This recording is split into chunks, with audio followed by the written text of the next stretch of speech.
Hello viewers. तो class 12 के board exams के लिए न्यूमेरिकल्स काफ़ी पूछे जा रहे हैं अब पेपर्स में आपके। तो उसी कॉन्टेक्स्ट में हम कुछ एक क्वेश्चंस करेंगे और इसमें एक बहुत इम्पॉर्टेंट क्वेश्चन है जो कि एनसीईआरटी में दिया हुआ है। और क्वेश्चन ये है कि हमारे पास एक टैंक है। इस टैंक के बेस में एक छोटा सा बल्ब लगा दिया गया है और इस टैंक में लिक्विड भर दिया गया है कोई।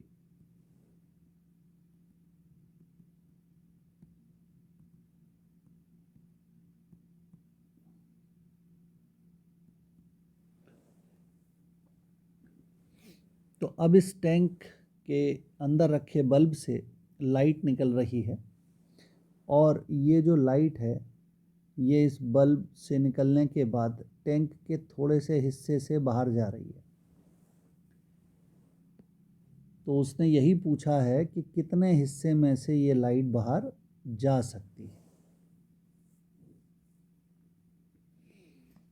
तो in the first reading this question may appear strange to some of the students कि सर ये कैसा सवाल है, नीचे टैंक में बल्ब लगा है तो सारे हिस्से में से ही लाइट बाहर जाएगी। ऐसा नहीं। जब आप इमेजिन करो टैंक बहुत बड़ा है, बेस उसका बहुत चौड़ा है और यहाँ पर आपने इसमें कोई भी लिक्विड भर दिया है। तो अब जब इसमें से लाइट निकलेगी बल्ब में से तो जो लाइट सीधे निकल रही है वो तो सीधी चली जाएगी, लेकिन जो लाइट इधर जा रही है उसका एंगल ऑफ इंसिडेंस इतना हो जाएगा। अगर लाइट थोड़ा और आगे जाएगी तो एंगल ऑफ इंसिडेंस और बड़ा हो जाएगा। अगर यहाँ से लाइट निकलनी है तो यहाँ जाएगी तो एंगल और बड़ा हो जाएगा। तो आप देख सकते हैं कि as we move away from the normal, तो इन दैट केस जो एंगल ऑफ इंसिडेंस है वो बढ़ता चला जा रहा है। और अगर एंगल ऑफ इंसिडेंस बढ़ते बढ़ते क्रिटिकल एंगल से भी बड़ा हो जाए तो क्या होगा? तो फिर लाइट का टोटल इंटरनल रिफ्लेक्शन हो जाएगा, लाइट बाहर नहीं निकल पाएगी।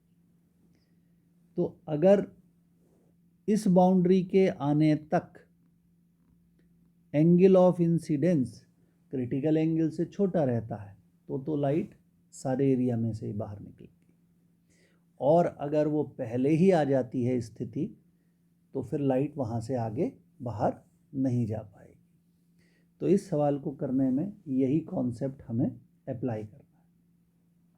तो हम ये मान के चलते हैं कि हमारे पास जो टैंक है उसके एक लिमिटेड एरिया से ही लाइट बाहर जा रही है और कहीं ना कहीं पर TIR की जो कंडीशन है वो फुलफिल हो जा रही है। तो हमने यहाँ मान लिया कि ये तो नॉर्मल हो गया और हमने मान लिया कि यहाँ तक आते आते लाइट ने क्रिटिकल एंगल का एंगल ऑफ इंसिडेंस अचीव कर लिया है। C से डिनोट कर देते हैं इसको। सिमिलरली इधर भी होगा, यहाँ तक आते आते वो अपना क्रिटिकल एंगल तक का एंगल अचीव कर लेगा।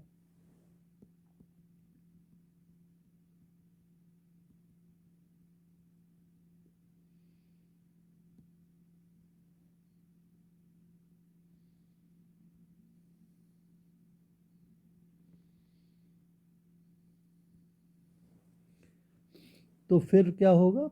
फिर इतने ही एरिया में से लाइट बाहर जा सकेगी। तो हमारा पर्पज़ है कि हम इस रेडियस को कैलकुलेट कर लें।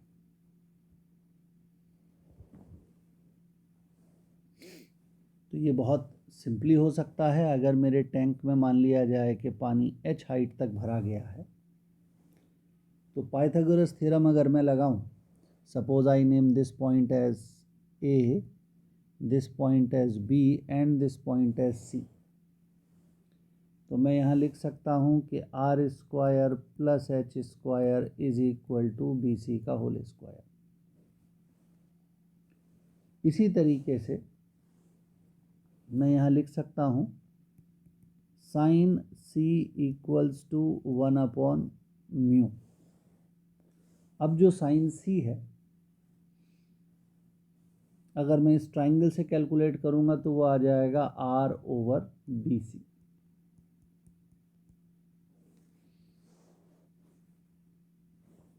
तो यहाँ पर मेरे पास आ जाएगा μr का whole square is equal to BC का स्क्वायर, और BC का स्क्वायर ये निकला हुआ है, तो this is equal to R square plus H square.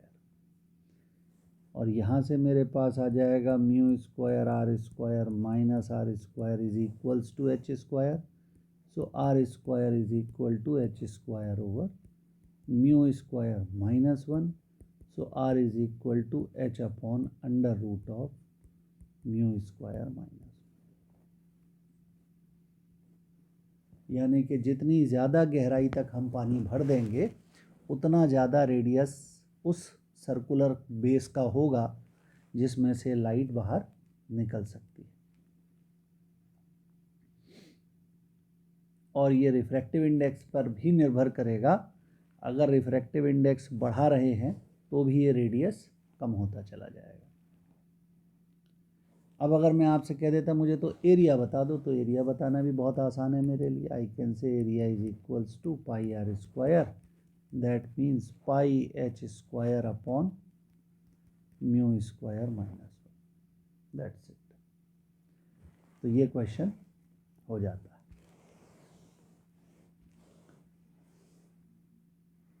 इसी से मिलता जुलता दूसरा सवाल है।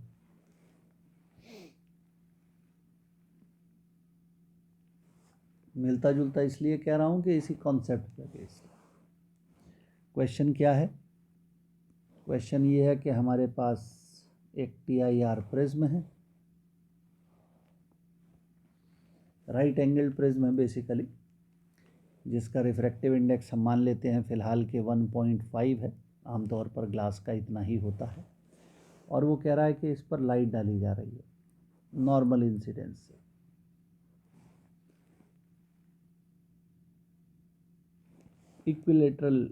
आइसोसेलेस ग्लास प्रिज्म है ये। तो वो कह रहा है कि भाई इस लाइट रे का जो पाथ है उसको ट्रेस कीजिए। अगर इस लाइट रे के करस्पॉन्डिंग प्रिज्म का जो रिफ्रैक्टिव इंडेक्स है वो आपको गिवन हो। 3 अलग अलग केसेस हम मान लेते हैं। सपोज म्यू इक्वल्स टू 1.38, दूसरा है म्यू इक्वल्स टू 1.43, और तीसरा मान लेते हैं म्यू इक्वल्स टू 1.46। तो इन डिफरेंट केसेस ये लाइट रे किस रास्ते पर चलेगी ये हमें बताना है। तो अगर हम ऑर्डिनरी लॉज ऑफ रिफ्रैक्शन को जानते हैं तो हमें ये मालूम है कि अगर लाइट का नॉर्मल इंसिडेंस कराया जाता है तो लाइट सीधे आगे बढ़ जाती है। उस सरफेस पर कोई डेविएशन फ्रॉम इट्स पाथ नहीं होता है। तो यहाँ से लाइट चलेगी, सीधी यहाँ पहुँच जाएगी। ठीक। अब प्रश्न उठता है कि इस सरफेस पे क्या होगा। तो यहाँ पर पहले तो हमने नॉर्मल बना दिया। ये हमारा एंगल ऑफ इंसिडेंस हो गया I। इधर प्रिज्म है तो रिफ्रैक्टिव इंडेक्स म्यू है, और बाहर एयर है तो रिफ्रैक्टिव इंडेक्स जो है वो 1 हो जाएगा यहाँ पर। तो इसको मैं μ1 बोल देता हूँ, इसको मैं μ2 बोल देता हूँ, और μ2 की वैल्यू 1.5 है। तो अब यहाँ पर हाइपोटेन्यूस पर जब लाइट पहुँचेगी तो 2 पॉसिबिलिटीज़ हैं कि या तो लाइट एयर में जाएगी या फिर यहाँ से इसका टोटल इंटरनल रिफ्लेक्शन हो जाएगा। तो टोटल इंटरनल रिफ्लेक्शन कब होगा? जबकि angle of incidence critical angle से बड़ा होगा।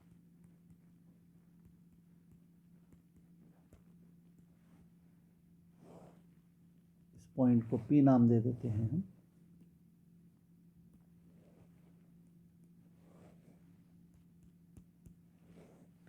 और यहाँ पर मैं दोनों तरफ sine of I and sine of C भी लिख सकता हूँ, और sine I is greater than 1/μ लिख सकता हूँ, यानी कि म्यू ग्रेटर देन 1/sin आई लिख सकता हूँ। और अब अगर मैं इस फिगर पर गौर करूँ तो ये जो एंगल होगा ये 45 डिग्री होगा, क्योंकि आइसोसेलेस ग्लास प्रिज्म है। इसका मतलब है कि ये वाला एंगल भी 45 हो जाएगा, और इसका मतलब है कि आई 90 हो जाएगा, क्योंकि 45 डिग्री प्लस आई बराबर 90 डिग्री है। इसका मतलब है आई इक्वल टू 45 डिग्री होगा। इसका मतलब हो गया म्यू ग्रेटर देन 1/sin 45 हो गया, और sin 45 1/√2 होता है, तो म्यू ग्रेटर देन √2 हो गया, यानी कि म्यू ग्रेटर देन 1.414 हो गया। तो अगर मुझे P पॉइंट पे TIR कराना है तो म्यू की वैल्यू 1.414 से ज़्यादा होनी चाहिए।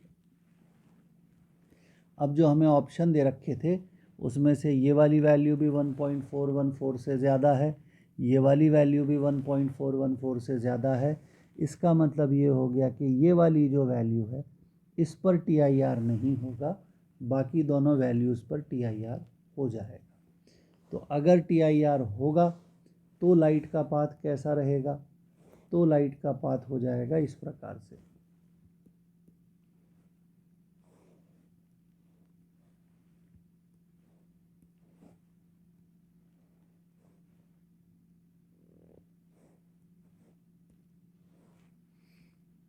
और अगर TIR नहीं होगा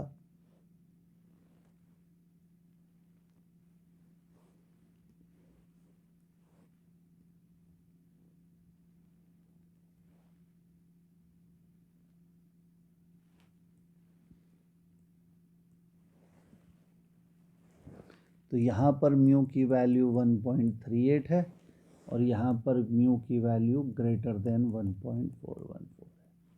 तो दो केसेस में लाइट 90 डिग्री से डेविएट करेगी, और एक केस में लाइट प्रिज्म के हाइपोटेन्यूज से बाहर आ जाएगी।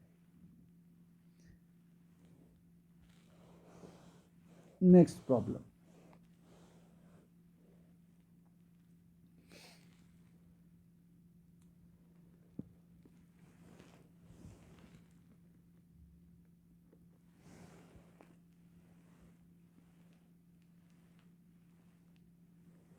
प्रॉब्लम में आपसे वो ये कह रहा है कि एक बहुत लंबा सा हॉल है,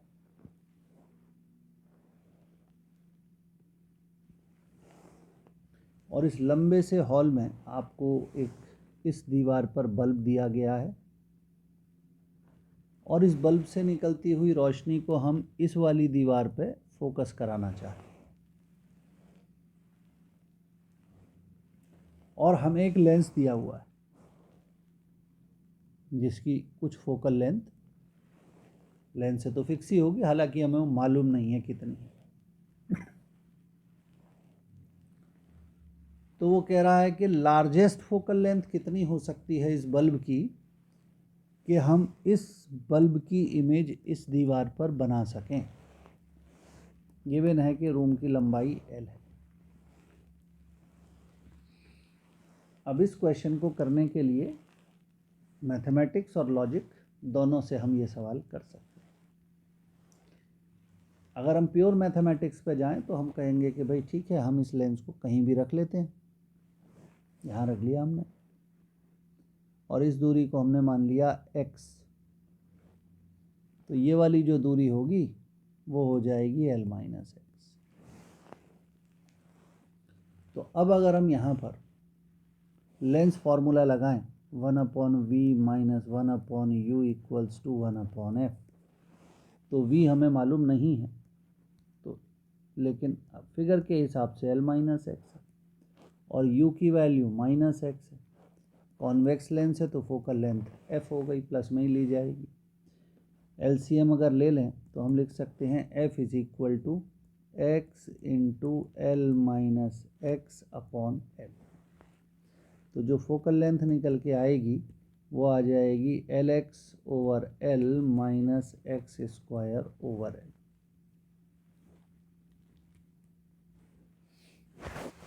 अब हम ये जानना चाहते हैं कि भाई लेंस को कहाँ रखा जाए।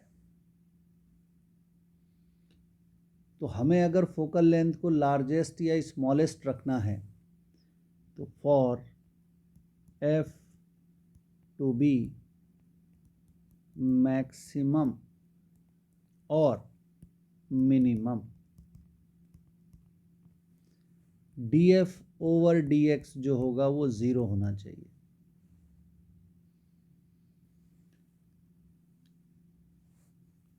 तो इस हिसाब से 0 इज इक्वल टू L से L तो यहाँ कट ही जाएगा, तो यहाँ आ जाएगा 1 माइनस 2x/L,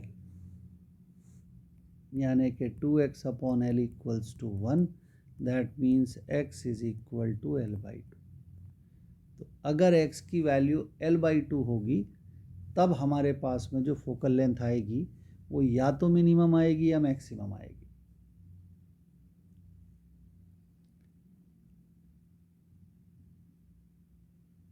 और मैथमेटिक्स पढ़ने वाले बच्चे जानते होंगे कि मैक्सिमा या मिनिमा निकालने के लिए फिर सेकंड डेरिवेटिव करना पड़ता है, ठीक है ना। तो अगर मैं यहाँ पर सेकंड डेरिवेटिव करूँगा इसका तो नेगेटिव टर्म ही आएगा, और नेगेटिव टर्म आने का मतलब क्या हो गया कि ये मैक्सिमा ही होगा। तो अब यहाँ पर अगर मुझे x मिल गया है तो मैं x की वैल्यू अगर यहाँ सब्स्टिट्यूट कर दूँ इक्वेशन नंबर 1 में, f इज इक्वल टू कितना आ जाएगा L/2 माइनस L²/4L, तो ये L से ये भी L कट जाएगा और मेरा आंसर L/4 आ जाएगा। तो जो लार्जेस्ट फोकल लेंथ मेरे पास हो सकती है वो L/4 हो सकती है। Now some of you can say कि अरे सर डिफरेंशिएशन से तो तकलीफ़ हो जाती है हमें, तो बिना डिफरेंशिएशन के क्या नहीं हो सकता। तो उसका तरीका ये है कि हमें लॉजिक पे भरोसा करना पड़ेगा थोड़ा। लॉजिक क्या कह रहा है? लॉजिक ये कह रहा है कि अगर हम यहाँ पर बल्ब मान रहे हैं और यहाँ पर लेंस मान रहे हैं तो यहाँ पर इमेज बन रही है, लाइट यहाँ से ऐसे चलती है और यहाँ आकर के इमेज बना देती है। अब अगर principle of reversibility of light को आप फॉलो करते हैं तो अगर मैं बल्ब को यहाँ लगा दूँ तो इस वॉल पर भी इमेज बनाई जा सकती है, यानी कि अगर मैं इसको U कह रहा हूँ तो ये V हो जाएगा, लेकिन अगर मैं इसको U कह देता हूँ तो ये V हो जाएगा, यानी कि V और U इंटरचेंजेबल हैं।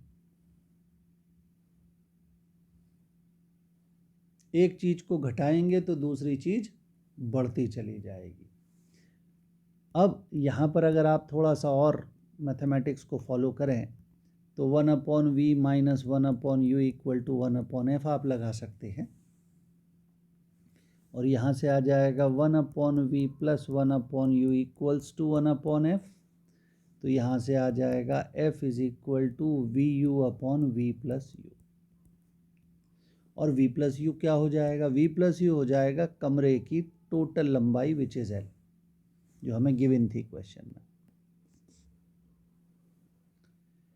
तो अगर मुझे फोकल लेंथ को मैक्सिमाइज करना है तो मुझे VU को मैक्सिमाइज करना पड़ेगा।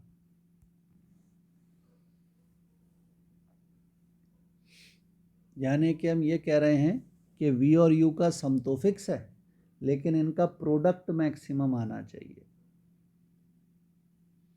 तो ये याद रखिए, ये कई जगह काम आएगी आपके बात, कि अगर दो नंबर्स का सम कांस्टेंट है लेकिन उनका प्रोडक्ट हम चाहते हैं कि मैक्सिमम आए, तो ये एक ही स्थिति में पॉसिबल है कि वो दोनों इक्वल हो जाए,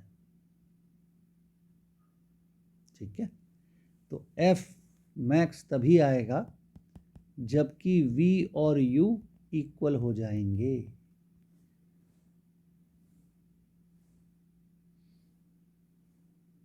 और V और U इक्वल हो गए, मतलब लेंस कहाँ रखा हुआ है, कमरे के ठीक बीच में। यानी कि U की वैल्यू और V की वैल्यू बराबर आ गई है तब, जबकि लेंस ठीक बीच में रखा होगा और ये मैक्सिमम भी होगी फोकल लेंथ। तो हमें लेंस के लिए ये मालूम है कि U और V बराबर होंगे कॉन्वेक्स लेंस में अगर ये दोनों ही 2f हों। तो 2f is equal to L/2, यानी कि f is equal to L/4, और यही मैक्सिमम फोकल लेंथ।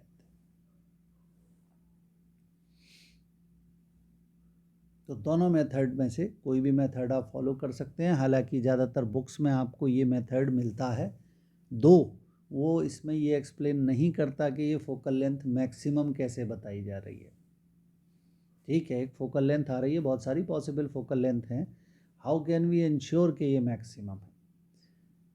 तो मैक्सिमाइज करने के लिए आपको या तो डिफ्रेंशिएशन करना पड़ेगा या ये लॉजिक वहाँ पर प्रेजेंट किया जाना चाहिए।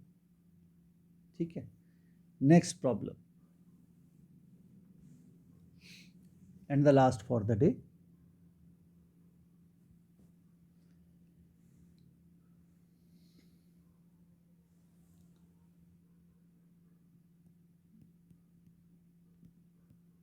A lens of focal length,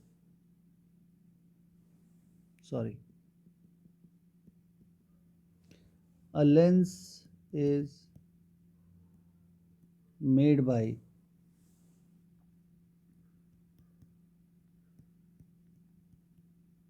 two surfaces of a radius of curvature 50 centimeter. If its refractive index is 1.5, find its focal length in air and water. 3 case कर लेते हैं, चलिए। Air, water and glycerine.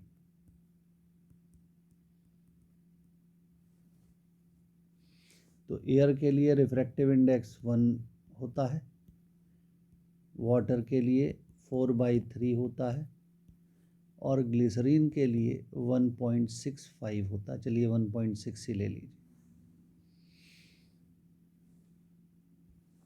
और ये जो lens है convex lens है, यहाँ पर कॉन्वेक्स वर्ड हम डाल देते हैं।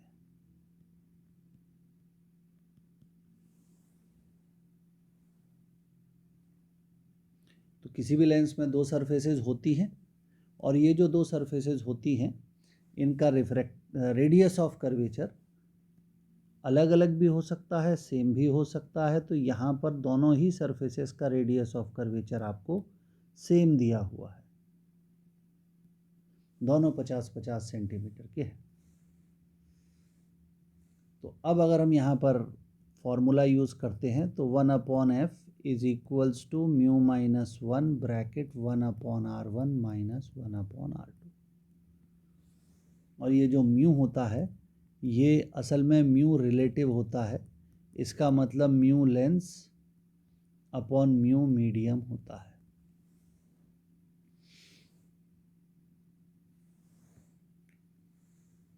तो इसको जब आप करना शुरू करते हैं तो अक्सर बच्चे जो गलती करते हैं वो ये करते हैं कि R1 की जगह 50 सेंटीमीटर और R2 की जगह भी 50 सेंटीमीटर डाल देते हैं और 1/f आ जाता है 0। तो कुछ बच्चे तो 1/f 0 आने के बाद भी f बराबर 0 लिखते हैं और कुछ f टेंडिंग टू इन्फिनिटी लिख देते हैं। तो पहले तो ये मैथमेटिकली बिल्कुल गलत है, ये मैथमेटिकली सही है लेकिन ये भी सही आंसर नहीं है, क्योंकि R1 R2 का मैग्नीट्यूड ज़रूर 50 है बट उनके सिंबल अलग अलग होंगे। इस सरफेस का सेंटर कहीं इस तरफ होगा और इस सरफेस का सेंटर कहीं इस तरफ होगा। तो अगर C1 इज़ पॉजिटिव तो C2 इज़ नेगेटिव। ठीक है जी। तो अगर मैं R1 को +50 ले रहा हूँ तो R2 को मुझे -50 लेना पड़ेगा। ये इस क्वेश्चन में सबसे ज़्यादा ध्यान रखने वाली बात है। तो अगर मैं इस बात का ध्यान रखूँ तो फिर मेरे लिए सवाल बहुत आसान हो जाता है। एयर की बात कर रहे हैं तो 1.5/1 -1 ब्रैकेट 1/50 -1/-50। तो ये आ जाएगा 0.5, ये हो जाएगा 2/50 और 0.5 इंटू 2 1 हो जाता है। तो F की वैल्यू हमारे पास 50 सेंटीमीटर ही आ जाएगी। कुछ बच्चे ज़रूरत से ज़्यादा जल्दी में होते हैं, सर F बराबर R/2 25 सेंटीमीटर। तो F equal to R/2 is true only for mirrors, not for lens. इस बात का ध्यान रखिएगा। बस अब हमारे लिए सवाल बहुत आसान हो गया। उसने पूछा है कि पानी में बताइए, तो मैं यहाँ लिख देता हूँ 1/FW is equal to mu relative. Mu relative क्या हो जाएगा, mu lens which was 1.5 upon mu water which is 4/3 -1 multiplied by 1/50 -1/-50। तो this would become 4.5 -4/4 into 2/50. So 1/F water. So 1/F water cross multiply कर दीजिए 200/1। तो पानी के अंदर उसी लेंस की फोकल लेंथ 200 सेंटीमीटर आ गई है, जो कि हवा में 50 सेंटीमीटर थी। यानी कि लेंस की फोकल लेंथ बढ़ गई है। हालांकि उसका नेचर नहीं बदला है। यहाँ भी फोकल लेंथ पॉजिटिव है, यहाँ भी फोकल लेंथ पॉजिटिव है, यानी कि यहाँ भी लेंस का बिहेवियर कॉन्वेक्स है, एयर में भी कॉन्वेक्स था। तीसरा केस आ जाता है जब हम ग्लिसरीन में बात कर रहे हैं। तो ग्लिसरीन में मैंने कहा था रिफ्रैक्टिव इंडेक्स 1.6 मान लीजिए। तो म्यू रिलेटिव 1.5/1.6 -1 हो जाएगा और यहाँ पर 1/50 -1/-50 आ जाएगा। So this would become 0.1/1.6 into 2/50 with a minus sign. तो यहाँ से F ग्लिसरीन जो आएगा वो आ जाएगा 80/0.2 with a नेगेटिव साइन। तो ये -400 सेंटीमीटर आ रहा है। तो आप यहाँ देख सकते हैं कि हमारी फोकल लेंथ का साइन ही बदल गया है। यानी कि अब लेंस कॉनकेव लेंस की तरह काम नहीं करेगा, सॉरी कॉन्वेक्स लेंस की तरह काम नहीं करेगा, कॉनकेव लेंस की तरह काम करेगा। तो ये क्वेश्चन अदरवाइज भी पूछा जाता है, on what factors does the focal length of a lens depend. तो यहाँ पर 4 फैक्टर्स रहते हैं। Focal length depends on refractive index of lens, refractive index of medium, radius of curvature of the surfaces and color of light or wavelength of light.